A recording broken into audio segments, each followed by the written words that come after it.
Halo, nama saya Dana. Saya salah satu co-founder dari Danjuji. Kalau ditanya Danjuji apa tuh, itu adalah salah satu brand lokal di Indonesia yang sudah berdiri sebenarnya dari 2001, tapi secara legal kita di tahun 2009. Di 2001 itu apa yang kamu temuin sama teman kamu sampai akhirnya bergeraknya sampai sejauh ini? Iya, jadi kalau di 2001 itu sebenarnya itu waktu masa-masa kuliah sih. Jadi pemikirannya tuh pengen menghasilkan lah income sendiri gitu. Dan sebenarnya jujur aja, gue ini tipe yang bukan suka sekolah. Jadi kalau misalnya ditanya sekolah lo apa sih? Teknik. Dan itu juga teknik aja satu kali pindah. Jadi pertama teknik sipil, kedua teknik industri. Nah, kenapa sih gue tiba-tiba mau berbisnis? Jadi pada saat di titik itu gue nggak merasa ini bukan gue gitu loh. Gue nggak berada di lingkungan gue gitu. Jadi kayak anak teknik tapi main anak desain, main sama anak ekonomi, main sama pokoknya yang fun lah, yang lebih kayak gitu. Nah di titik itu gue ngeliat gitu, ini gue bisa ngapain ya, setidaknya gitu gue bisa lulus, setidaknya gue bisa ya udahlah bayar uang sekolah sendiri gimana gitu. Nah ketertarikan gue sama fashion itu sebenarnya udah kelihatan dari SMP. Di SMP punya sahabat namanya Liza gitu. Nah intinya kalau kita masuk sekolah, orang pakai apa kita pakai apa, zaman 80-90. Begitu seterusnya nih sampai SMA kita pisah gitu, sempat pisah, kuliah kita pisah gitu. Nah tapi memang ya kalau dilihat kan anak desain kan agak lebih random lah ya, secara gaya, secara ketertarikan gitu. Nah mungkin karena gue lebih merasanya bagus di sini sih gitu ya, gue mencoba untuk membawa itu menjadi sebuah startup bisnis gitu. Nah dari situ sih mulai si Danjo. Nah tapi lucunya sebenarnya adalah pertama salah gitu. Awalnya tuh pernah sebelum Danjo ini ada namanya bikin brand. Karena rumah gue dulu ada di daerah Kebon Siri, terus di belakang itu Tanah Abang, jadi gue gampang banget tuh nemu bahan, tinggal naik bajai gitu, gitu dapet gitu kan. Nah gue sering banget setiap minggu atau kalau ada party itu udah bikin baju sendiri gitu, bikin baju sendiri. Mulai dari situ gitu. Nah dari situ bikin nih gitu. Cuman salah waktu itu, strateginya emang salah banget karena gue nggak lihat pasar ya, gue pakai gue suka aja gitu. Contoh gitu, waktu itu kita bikin baju PVC gitu zaman Sagaga ini kan party itu seru. Yang seru ya kita aja, tapi marketnya nggak semua market bisa nerima gitu. Terus pemilihan nama brandnya dulu, kenapa namanya DOS gitu. Itu singkatan dari gue lupa apa, cuman intinya pas ujungnya ini kan kayak orang jualan pempek ya gitu. Ujungnya sih adalah ini salah banget gitu dan memang gagal gitu. Nah mikir emang gue bukan tipe yang tipe yang udahlah gitu, maksudnya pasti gimana ya biar kejadian gitu. Gue ingat emang sering ngumpul nih sama Liza gitu. Kalau pergi masih sempat ketemu. Nah cobalah kita mengembangkan ide lah gitu. Mau nggak lo bikin brand ini? Yang nggak usah ribet lah, gue bukan desainer. Dan gue menganggap gue bukan desainer sih, karena kan teknik dan gue ada background ya waktu itu. Jadi waktu itu ya udahlah kita bikin desain yang kita suka aja, yang gampang, jaket, t-shirt, top gitu. Nah waktu itu kita bikin kalau nggak salah kayak 5-10 desain, tapi orang tuh bisa custom gitu. Nah ternyata itu ini bagus gitu, dalam artian bagus. Hampir seluruh SMA khususnya Jakarta Selatan dan kampus itu mesen jaket itu gitu. Nah disitulah awalnya si Danjo ini berkembang.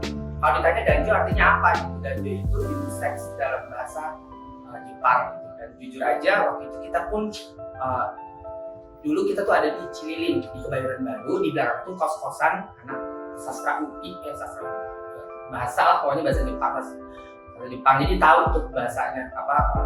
Dan nanya bahasa Jepangnya cewek cowok unisex itu apa sih gitu. Danjo gitu. Oh oke, dari itulah awal nama Danjo itu. Dan sebenarnya bagusnya kita timingnya tuh tepat karena pada saat itu, kalau sekarang kan digital ya, kalau dulu kan cetak banget. Nah dulu franchise majalah-majalah luar, khusus yang dari Jepang, dari franchise majalah-majalah luar masuk yang muda ya, dari Zaman Google, Seventeen, Buzz, apalah semua majalah lah itu masuk. Nah di situ para stylist itu sangat-sangat butuh baju lah untuk motretan. Nah jadi kita tuh, dan aku juga lumayan ngobrol lah sama orang itu. Jadi secara ini sangat mudah untuk memasarkan si produk Danjo pada saat itu. Dari situlah Danjo berkembang sampai dengan sempat vakum karena waktu itu sempat kuliah dulu. Balik kita ditawarin untuk ikut kompetisi desain. Yang sebenarnya kita nggak tahu ini kompetisi atau bukan, tapi intinya akan ada show di salah satu fashion week di Jakarta. Gitu. Nah di situ ternyata kita berhasil membuat si Danjo yang menjadi Danjo Hyoji ini sebagai the most important brand di tahun 2009. Dan di situ barulah kita legalin si Danjo Hyoji ini di PT dan berkembang sampai dengan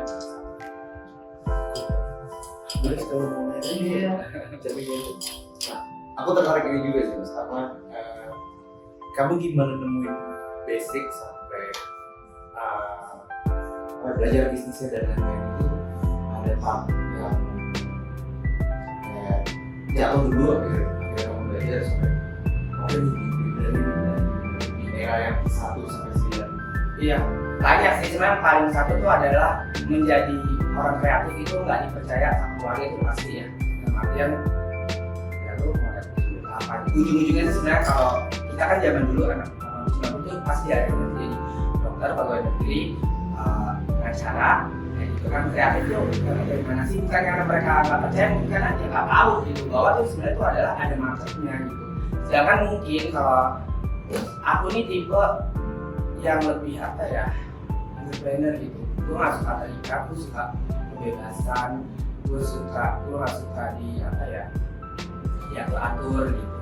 Tapi kan susah ya, karena orang Asia gitu, di Indonesia ini nggak segampang itu untuk gue mau bisnis apa gitu, nggak bisa gitu. Nah itu sebenarnya paling susah adalah itu sih, karena kadang-kadang orang mau mulai sesuatu kan karena masalah pribadi masing-masing gitu, jadi nggak ya kalau aku mungkin kayak gitu. Tapi sebenarnya yang paling sulit untuk memulai sesuatu itu adalah diri kita sendiri sih gitu, karena banyak aja pikiran ada yang mau mulai bisnis udah punya anak, ini ada yang mau bisnis kayak seperti orang tua, ada yang mau mulai bisnis tapi kok gue nggak ada backgroundnya. Itu masalah-masalah sebenarnya yang harus dipecahin di awal gitu. Di luar modal atau ya itu udah pasti gitu, cuma sebenarnya itu pasti akan ada caranya sih nantinya gitu. Intinya sih ya masalah yang paling aku pikir bikin Danjo Hyoji bisa sampai saat ini tuh adalah ya kita dari pribadi masing-masing juga mencoba menyelesaikan satu persatu gitu. Dari masalah pribadi dulu, dari masalah finance-nya gimana, dari secara segi kreatifnya mau seperti apa, nanti di situ kita lihat potensial marketnya kayak gimana. Dalam artian pada titik 2001 sampai 2009 yang marketnya udah jelas nih, kita udah tahu, jadi ya kita akan diskusi terus. Nah itu sebenarnya yang memperkuat gitu, dan itu terus soal buktinya sampai sekarang pun customer dari Hyoji yang sampai punya anak pun kita masih berteman gitu loh. Jadi sebenarnya itu sih yang yang bikin Danjo itu bisa konsisten sampai dengan sekarang. Karena kita juga nggak, walaupun mungkin marketnya kalau dilihat kan kalau semakin itu fashion forward produknya gitu, semakin niche gitu marketnya gitu. Cuman walaupun niche kita masih mengolah gitu market itu untuk tetap dekat gitu sama Danjo. Jadi sekaligus kita meretakan si pasarnya juga gitu. Jadi kalau menurut aku sih yang paling challenge sih dari pribadi, karena banyak orang mulai tuh nggak percaya diri, nggak percaya diri, terus banyak mikir. Di saat orang lain udah 10 langkah, kita masih berpikiran di 2 langkah. Itu sih yang paling susah. The biggest achievement maksudnya selama dari 2000 satu ya, sampai sekarang apa yang maksudnya mungkin lo pride banget ya, itu kayak gue udah lewatin itu ya. Oke. Jadi pengalaman. Pride gue ya itu sih, maksudnya gue melewati ketakutan gue, bahkan jadi sekarang gue tuh masih takut gitu. takut ini benar nggak ya itu, apalagi sekarang ini kan pandemi ini bikin semua bisnis riset dari nol gitu. Kita nggak bisa bilang oh kita nih sekarang Danjojo hebat, kita udah settle gitu, kita udah terserah lah mau tidak gitu, semua berubah. Dan jujur aja yang bisa bikin gue apa ya proud juga bahwa nggak semua orang bisa apa ya ada bertahan gitu, tapi di 1,5 tahun ini tuh nunjukin sejauh mana sih lu sebagai bisnis juga gede banget entrepreneur lah ya, lu tuh bisa survive gitu, karena survive itu tuh menyangkut semuanya, menyangkut tim, menyangkut brand lo gitu, menyangkut banyak orang gitu. Menurut gue justru proud di titik ini gitu. Kalau di 2000 ini kan lebih apa ya namanya proses gitu, tapi kalau di titik ini gue bangga karena jujur aja dari ini titik ini kita nggak ada layoff atau segala macam gitu. Kita bertahan di sampai 2 tahun ini. Jadi itu menurut gue yang walaupun apa ya namanya ya berdarah-darah gitu, cuman bisa nih. Dan justru aku ngerasa kalau kita bisa lewatin masa ini, kedepannya justru ini akan jauh lebih mudah. Dan dari formula sendiri ya.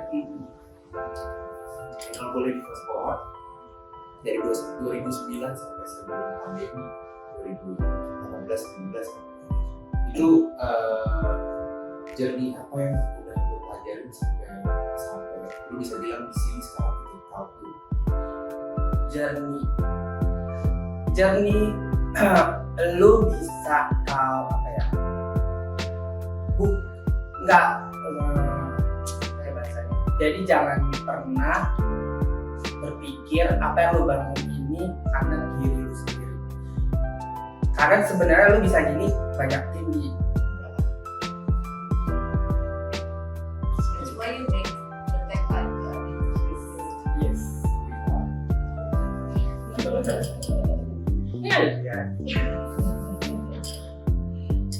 terus bisa nggak kalau kita lu emang dari awal lu kan pak tim atau pak orang lain kita itu penting, gimana caranya menyamakan ekspektasi, karena kan ketika direct gue nyebutnya lu sebagai director dari media ya, direct lu kan pasti punya standar dan punya goal. Gimana caranya menjaga itu dan menginspirasi orang di sekitar lu untuk bisa lari bareng? Jangan pernah ngeliatin lu takut sih sebenarnya, karena pada saat lu leadernya kayak goyah, anak-anak ikut gue karena mereka ngikut gitu sebenarnya. Karena kan orang nggak tahu nih, gue ketawa padahal.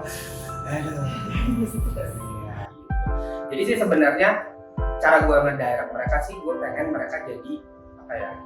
Mereka itu belajar untuk tahu, kan gini ya, maksudnya banyak orang ya gue kerja sama orang yang cuma gue kerja aja gitu, maksudnya ya gue dibayar gue dibayarnya sampai dengan jam 5 gitu ya, gue akan kerja sampai jam 5 gitu. Tapi bayangin pada saat lo belajar untuk nyerap semua informasi yang ada di Danjojo gitu, dari setiap divisinya, di titik tertentu kan gak semua orang akan bekerja sama Danjojo seumur hidup, dia pasti kan butuh peningkatan gitu. Kalau lu belajar menyerap itu semua dengan baik gitu, tiba-tiba lu punya ide atau kreatif apa untuk di masa depan gitu, lu nggak pernah tahu. Kita bisa yang tadinya kita hubungannya hanya sebagai tim gitu, kita justru bisa jadi partner, nggak pernah tahu kalau lu nggak mengeksplor gitu. Jadi gue selalu bilang ke tim gue, lu harus eksplor gitu, apapun gitu, yang apa namanya orang bikin A, lu ekspor dia A, tapi lu jangan bikin A, lu harus bikin B gitu. Kenapa gitu? Itu yang bisa membedakan lu dengan orang lain gitu. Jangan ya nggak apa-apa, macam-macam sih, termasuk strategi. Ya lu mau volume, lu mau kreativitas, atau lu mau apa itu kan pilihan gitu. Tapi secara untuk dikenal orang, lu nggak bisa sama. Kalau gua sama Desi gitu misalnya sama, apa yang menarik di antara kita berdua ya nggak ada, karena kita sama gitu. Gue sengaja Desi dia pakai neon gitu, dia menarik gitu. Gue pakai putih aja, tapi orang tahu gue pakai putih, dia pakai neon. Dan itu yang harus jadi, yang gue selalu tanamin di anak-anak. Untuk lu harus mikir sampai plan itu nggak boleh A, lu harus mikir sampai dengan Z. Orang kita A tiba-tiba ada yang A, ya kita B, ya ada lagi yang B, kita C. Itu yang harus mereka tahu gitu, karena semakin banyak lo nemuin challenge, semakin lo belajar tentang diri lo dan brand ini. Kamu ada yang mau dicobain? Ini luaran Tapi ya dari kacamata lu di posisi sekarang ada different gak sih maksudnya di era 2009 sampai di era 2020-an atau akhir 2020-an tim yang maksudnya kan itu udah beda generasi tuh, beda pasti kan beda generasi. Lu merasa ada perbedaan gak sih?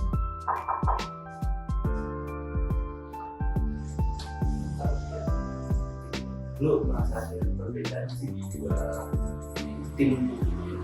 secara tim atau secara industri? Enggak, maksud gue lebih ke lu menghandle tim lu yang beda di generasi yang berbeda itu. Ketika sekarang kan dan dia growing, tapi tim yang masuk mungkin lebih milenial, lebih Oh, iya. kayak gitu maksudnya. Iya, Ada adjustment di Iya. sisi growing tim dan pembentukan timnya. Sebenarnya gini, kalau 2001 sampai 2009 kan sebenarnya kita yang muda nih, kita bekerja, kita masih anak-anak muda gini. Tapi di tahun 2009 ke 2000 sekarang ini kitanya nggak muda gitu. Jadi secara berasa tetap muda jiwanya, tapi secara ini nggak bisa, udah beda, sangat beda gitu. Dulu kita yang lihat turun langsung ke lapangan, jujur aja, dan ini mulai tuh dari party. Sukanya party gitu ya, kalau Bali lah party, kalau lagi ya party gitu. Dulu kita begitu, kalau sekarang aduh kurang ajar sini udah kayak gimana, tapi dia dong kan kayak gimana ya, nah, dulu nggak mau pulang, tapi justru semakin kita keluar gitu, semakin ide itu ada gitu kan. Maksudnya ya lu di rumah terus kayak sekarang ada mau buat apaan nih gitu kan, tapi ya dulu begitu sih, party, kerja, party, bikin sesuatu kreatif itu menjadi barang. Sekarang nggak gitu. Sekarang justru gue usaha merangkul si anak-anak muda ini. Kalau yang kerja di Danjo ini ya kalau dari 2000 mulainya pasti dari umur 20-an dan biasanya lama, kadang udah 10 tahun. Jadi dulu dia 24, sekarang udah 34, dia udah nggak muda juga ya, cuman dia udah mulai masuk lagi nih. Nah kebetulan dan juga dari generasi itu salah satunya sebenarnya adalah dengan si desainer baru kita namanya Michael Simiani. Nah itu salah satu cara gue gitu untuk bisa untuk bisa selalu tag in gitu dengan generasi saat ini. Gue nggak boleh hilang gitu, karena Danjo ini based on community itu dimulai dari anak-anak muda gitu. Jadi kalau gue hilang dari anak muda, spiritnya Danjo itu pun hilang. Kan kalau ditanya ini Danjo emang apaan sih? Berarti Danjo itu unisex, itu deep, yang a bit crazy. A bit crazy-nya itu sebenarnya yang suka party, yangnya itu emang warna, bold, terus fun-nya itu yang mau kita highlight gitu. Ya kita modern aja, sesuai tren aja, ada trennya, kita harus ngikutin tren gitu. Nah trennya yang berbeda lagi adalah dulu offline-nya kuat banget, sekarang nih ya pakai sini harus ada TikTok, harus ada Instagram. Itu tuh sangat merubah merubah mindset kita dari yang dulu sama sekarang tuh ke digital ini benar-benar bikin kalau kita nggak ini yang ngos-ngosan sih ngejar, karena mereka cepet banget gitu, sangat cepet gitu. Untuk fitur-fitur aja mereka udah, kita baru belajar apaan ya gitu. Mereka udah bikin video dengan yang gitu loh, keren banget. Bahkan kalau fashion campaign ya, mereka nggak perlu lagi. Kalau dulu kita kan fotografer ini ribet gitu ya, udah cuma pakai handphone aja dan laku gitu. Coba bayangin secepat apa sih kita harus mendesain, secepat apa sih kita harus promosi dengan visual yang bagus kalau kita nggak bisa ikutin si gelombang ini gitu. Gelombang ini gelombang super cepat gitu.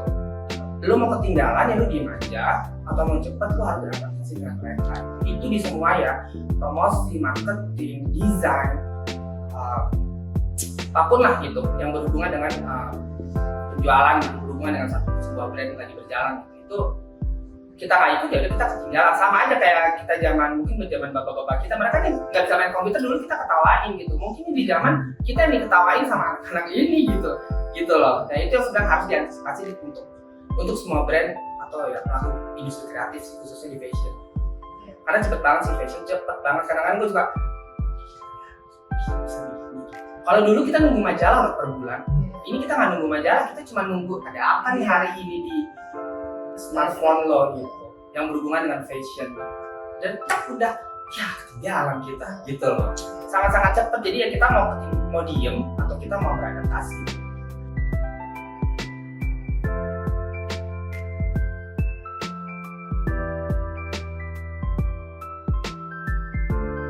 Ya gini sih, sebenarnya kan setiap brand itu kan punya apa ya, punya strategi masing-masing.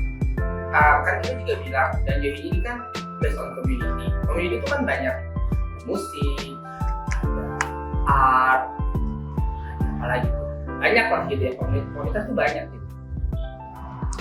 Dan ngapain sih sama komunitas kolaborasi gitu kan? Nah kolaborasi itu sebenarnya kan yang banyak dicari gitu, misal sama yang bikin kita tuh selalu terdengar gitu, dalam artian ya balik lagi gitu, kayak makanya gue bilang di Danjo ini nggak bisa itu tentang dana, bukan tentang Danjo Hyoji gitu. Balik lagi sama aja dengan Danjo Hyoji itu tentang kolaborasi gitu. Semakin banyak loh, bukan semakin banyak ya mungkin pas nanya pun kita kolaborasi sama brand ini, kolaborasi sama brand ini, kolaborasi sama brand ini. Nah itu memang itu dari awal yang memang kita mau gitu, dan mungkin itu yang jadi nilai value-nya Danjo Hyoji sendiri, karena pada saat kita kolaborasi kita total dalam berkolaborasi gitu, nggak setengah-setengah kayak oh gue Danjo gitu, lu siapa, gue yang harus lebih maju ya gitu loh. Maksudnya itu kan banyak loh sebenarnya yang kayak begitu. Jadi jangan salahnya kenapa orang suka, mungkin kita lebih terbuka gitu. Mungkin kita lebih kolaborasi itu kan 50-50 ya, maksudnya 50% gitu. Atau mungkin kita lebih fleksibel gitu. Kita nggak pernah tahu kenapa kita dipilih gitu sebenarnya. Tapi yang pada saat kita berkolaborasi kita kasih totalitas gitu. Nah itu mungkin yang bikin orang mau lebih apa ya, menggandeng Danjo Hyoji. Kok Danjo Hyoji mulu ya, jujur aja bukan ya, kita pernah loh JFW itu saking semua dikolaborasi, kita 5 show kolaborasi semua gitu. Itu kok kadang-kadang ini kenapa sih memang ya kita juga milih dari yang main nih gitu udah kali gitu kan. Tapi enggak, justru gini, kalau ngeliat ya Danjo Hyoji ngerjain 5 koleksi di satu fashion week gitu, menurut itu kerja keras atau kerja apa gitu? Ya itu kan kerja keras gitu.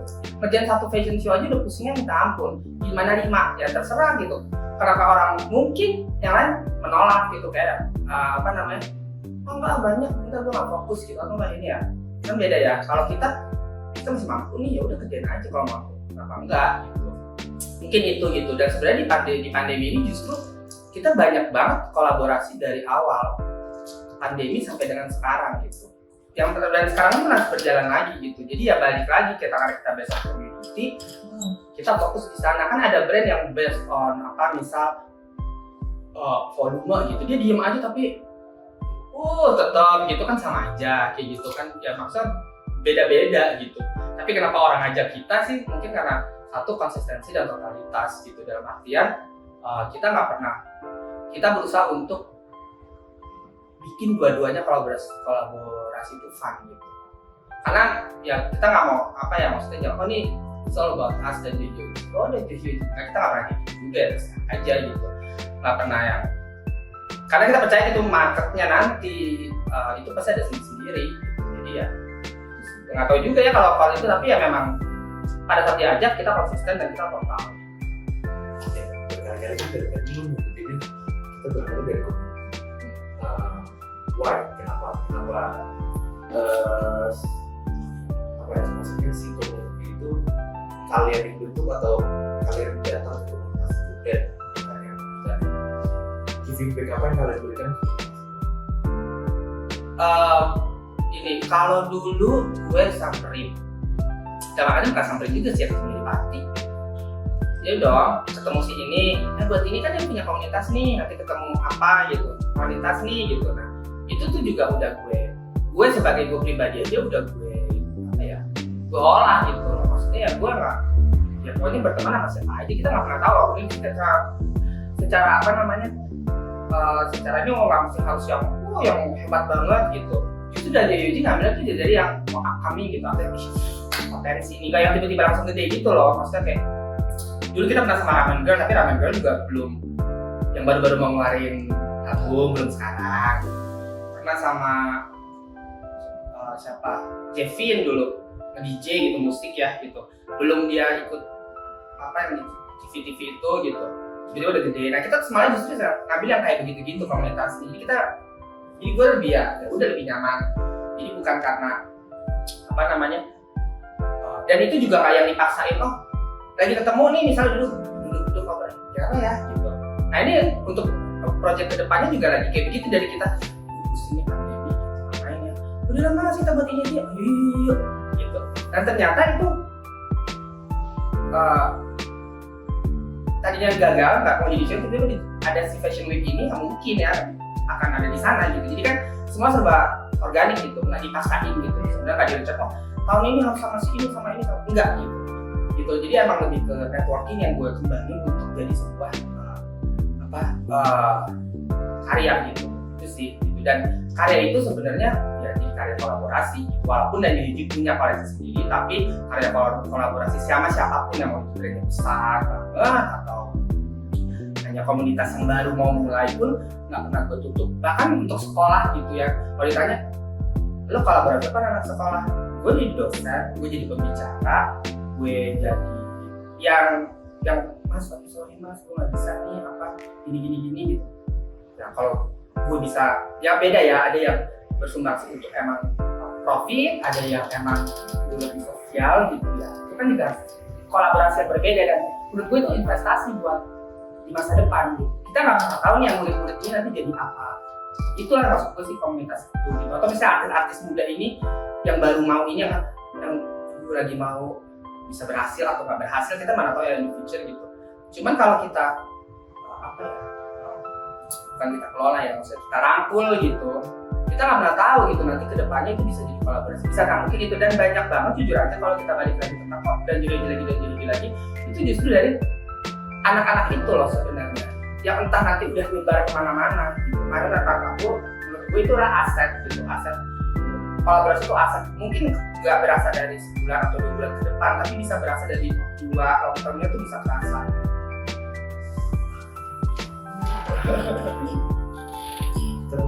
Ini gue pengen sedikit personal lebih ke lu. Kan tadi lu sebut nyebut lu berangkat berdua sekarang sendiri. Nah, gimana ngejaga produktivitasnya dulu sih dari yang aktarin terus sekarang sendiri, maksudnya ada yang dirubah atau ada yang dikerjakan? Ya itu sih balik lagi, kalau gue pribadi ini personal ya, gue ini bukan tipe orang yang tergantung sama orang sih. Siapapun gue udah mendidik diri gue dari dulu nggak boleh tergantung sama orang. Jadi kenapa gitu? Karena pada saat namanya bisnis gitu ya, bikin brand gitu, kan naik turun ada aja gitu loh. Jadi kalau lo tergantung sama orang gitu, siapapun gitu ya, pasti lo akan pincang sebelah gitu. Udah kebiasaan gitu. Tapi pada saat lo mandiri, nggak tergantung, nggak ekspektasi apapun gitu. Cuma lo kerja aja, pokoknya intinya pada saat lo bisa kerja satu tim bagus, fokus di situ gitu. Tapi ya kalau kenapa lo tahu gitu ada harus ngapain gitu. Nah itu sih sebenarnya gue latih dari dulu gitu. Jadi pada saat ada perubahan, paling sedih-sedihnya aja gitu. Cuman secara secara proses kerjanya, secara apa, nggak ada sih sejauh ini. Karena gue ya itu kan selalu bikin plan A sampai plan Z. Gue gak akan pernah berhenti di satu plan untuk bisa bertahan dengan segala dunia. Kamu sendiri punya rutinitas nggak sih? Rutinitas kalau Iya apapun. Jadi rutin yang akhirnya itu namanya satu produktif. Olahraga, tak menjaga atau makan pasti enggak. Nggak apa-apa juga. Dulu ada, kalau rutinitas masuk morning, pagi, ya. Iya. Makan siang, nggak ada sih. Jujur sih gue tuh tipe orang suka kerja sih. Jadi kalau ditanya hobi lu apa, kerja. Gitu. Jadi bukan hobi lu apa, kesini liburan gitu, enggak. Hobi lu apa, kerja gitu. Ya duduk. Kadang gue cuma rutinitas kalau kerja sih udah pasti ya, maksudnya ya boleh lah di semua anak sini emang begitulah gitu. Suruh pulang ada yang mau pulang kayak gitu kan, pulang gitu. Sama sama gue juga gitu. Aduh tak jadi pulangnya gitu. Jadi emang suka aja gitu. Tapi kalau rutinitas yang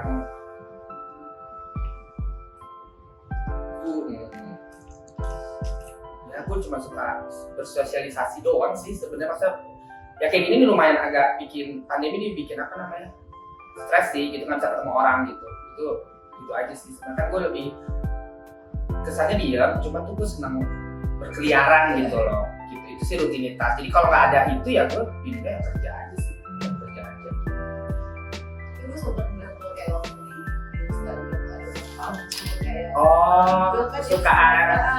Kalau itu tuh, nah ya itu sih. Sebenarnya gue suka satu dekor rumah, dekorasi rumah. Sama gue suka, emang gue suka nih table setting gitu. Jadi gue suka bertani.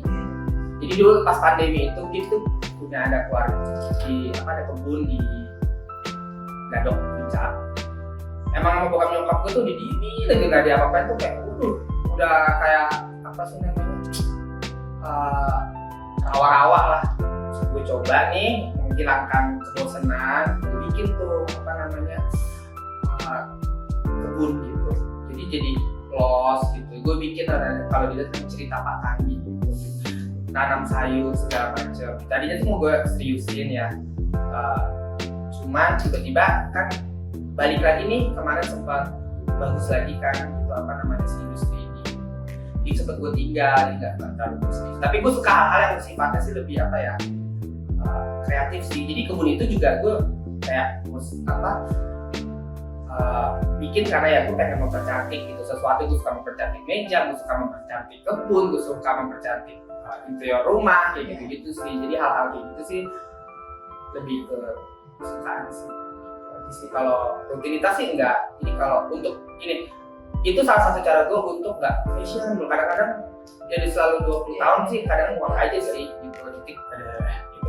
Apalagi kalau orang yang udah ngomong bahas juga ya gitu dulu deh gitu. Ada titik itu gue nggak pengen ngomongin itu gitu. Gue pengen ngomongin yang lain atau cuma duduk gitu atau ngobrol-ngobrol tentang kerjaan orang. Gue lebih seneng dengerin gitu. Maksudnya kadang-kadang kan lu di fashion ya berulang gitu, begini terus gitu. Tapi kan ada nih tiba-tiba yang lu kerja di apa misalnya tambang kayak apa sih, lu berpolitik itu seperti apa sih, itu kan bikin sebenarnya gue lebih apa ya balance gitu antara kerjaan nyata dan yang lain. Iya. Tapi lu ada trend podcast juga sih di kalau di fashion pasti ada. Iya. Dan jadi kan sebenarnya kalau ini kita lebih ke streetwear ya, sebenarnya a touch of designer gitu. Maksudnya jadi kalau tren sih enggak, gue tuh suka lihat gini, sebenarnya tuh ada orang yang udah punya talent, emang udah tahu yang keren tuh seperti apa sih gitu. Jadi sih ngerti lah gitu. Ada yang orang berusaha tapi ya udah gitu aja gitu. Nah itu gue kadang lihat tidak orang-orang seperti itu sih. Jadi bukan tren yang ini tren sebenarnya. Gue tinggal ngeliat beberapa personality di sekitaran gue, misalnya Desi gitu atau siapa gitu. Gue lihat ini orang lagi apa ya, pakai apa, oh lagi ini nih trennya gitu kayaknya. Kan kita juga nggak mungkin nih misalnya di runway gitu, ini bakal jadi mana tahu juga orang beda udara, beda apa gaya hidup gitu kan, beda lah gitu. Jadi kan nggak semuanya bisa kita serap juga gitu. Justru yang bisa kita serap trennya itu dari orang yang menurut kita nih bisa merepresentasikan dan diuji di masa ini ataupun di masa depan. Nah, itu sih sebenarnya tren yang kita lihat gitu dari street gaya sehari-hari mereka, kalau mereka keluar seperti apa. Tapi kalau cewek-cewek kan gue juga nggak mungkin lah, maksudnya melihat cewek bakal nggak sejauh itu juga gue mikirin sampai rambut ceweknya yang keren kayak apa sih. Gue akan lihat nih teman-teman perempuan gue kayak apa yang lagi mereka suka gitu. Nah itu mungkin ada satu nih dari sekian kayaknya keren semuanya, ada satu yang menarik. Nah, ini bisa kali ini jadi tren. Tapi kalau forecast ini bakal ini cara ini enggak sampai itu sih. Kadang ya itu balik lagi itu, walaupun kita udah milih, kita juga tetap harus men-set sesuatu yang lebih yang bikin orang misal oh iya ya ini benar bisa juga ya sebelum yang lain buat gitu loh. Jadi beda gitu kan, setiap brand kan banyak tuh brand-brand yang, oh kalau si brand ini kayak gini, ini kayak gini. Nah kan tinggal orang ininya ya, maksudnya melihat mana sih nantinya yang paling banyak dipakai orang gitu. Jadi terhitungnya ini semua one off semua ya, setiap bikinannya, atau ada sizingnya atau Sizing macam warna apa ya? jadi setiap One of a kind iya, runway setiap piece. Oh, oh enggak. Jadi sebenarnya kita bikinnya ya balik lagi sih sebenarnya, kayak ada basicnya ada. Yang ini udah random ya karena ini udah basicnya ada, fashion forwardnya ada, runway piece-nya ada. Kalau runway piece kita paling cuma sedikit lah, maksudnya dari segi harga juga enggak, bukan market dan huge yang mau kita ini gitu. Ini yang lebih ke, dan jualannya pun juga nggak di sini gitu. Atau misalnya dia mau custom gitu bisa. Kalau yang fashion forward ya lebih sedikit ada sentuhan desainernya, sama yang basic yang membuat keseharian aja nih, kayak gini nih udah begini udah jualan aja, nggak usah diapa-apain lagi gitu. Nah itu juga banyak. Jadi emang kita bagi sih dari awal. Tapi sizing ya, tapi ada juga yang all size juga ada. Baju karena kita cewek cowok kadang-kadang kita juga unisex-nya juga lebih banyak gitu, karena yang mempermudah kita untuk yang kasih tahu aja kita unisex gitu. Tapi kesini pun juga kadang ada Yudi kan cowok ya sebagai cowok aja gitu, cewek sebagai cewek aja gitu. Yang selalu harus unisex banget kita.